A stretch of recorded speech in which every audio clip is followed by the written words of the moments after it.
नेताजी सुभाष चंद्र बोस की जयंती भजनलाल सरकार की 1 साल पर कार्यक्रम मानसरोवर में रक्तदान शिविर का आयोजन। बीजेपी प्रदेश अध्यक्ष मदन राठौड़ पहुंचे थे, नमन किया, रक्तदाताओं का हौसला बढ़ाया। फिलहाल संबोधित कर रहे हैं मदन राठौड़, सुनिए क्या कह रहे हैं।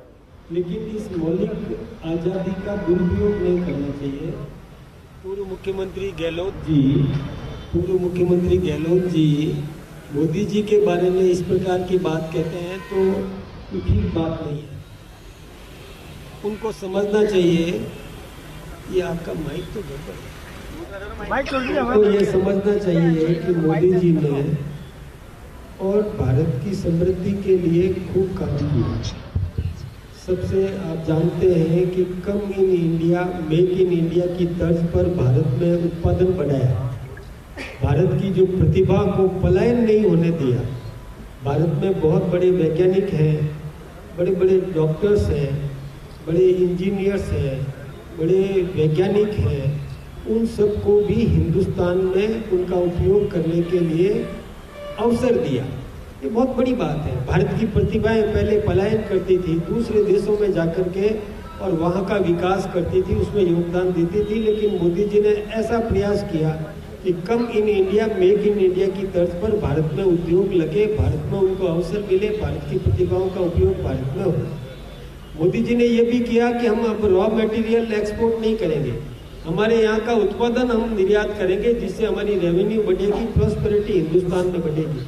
इसलिए वो गहलोत साहब इस बात को पकड़ नहीं पा रहे हैं। गहलोत साहब अभी अपनी उस छोटी राजनीति से बाहर नहीं निकल पा रहे हैं। उनको बाहर निकल के दुनिया देखना चाहिए कि दुनिया में भारत की प्रतिष्ठा मोदी जी ने बनाई। भारत में विकास कर रहे हैं मोदी जी।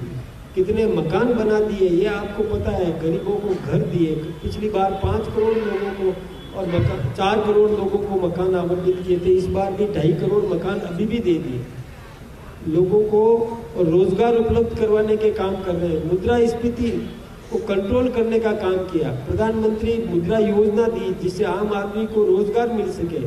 और मोदी जी ने यह किया चिरंजीवी योजना, प्रत्येक व्यक्ति का इलाज होना चाहिए, इस प्रकार की व्यवस्था करी। ये मोदी जी ने की।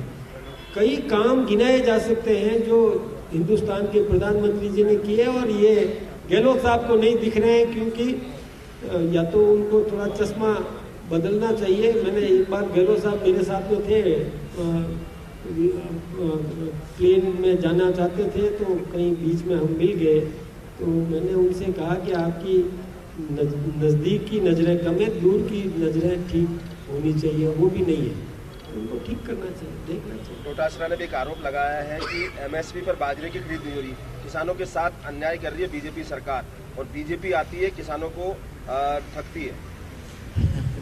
एक बात बताऊं, श्री अन्न की योजना भी मोदी जी ने दी और यही कारण है कि मल्टीग्रेन जो आप अनाज खाते हैं ना, उसकी कीमत बहुत ज़्यादा बढ़ी है, क्योंकि श्री अन्न का लाभ स्वास्थ्य के लिए बहुत उपयोगी है।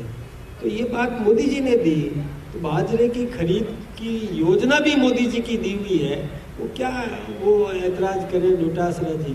डोटासरा जी के बारे में मैं क्या कहूँ, कई बार मैंने कहा है कि वो ऐसी फुटबॉल खेलते हैं जिसमें बॉल है ही नहीं। कोचिंग संस्थानों में लगातार खुदकुशी के मामले बढ़ते जा रहे हैं। ये बात बहुत चिंता की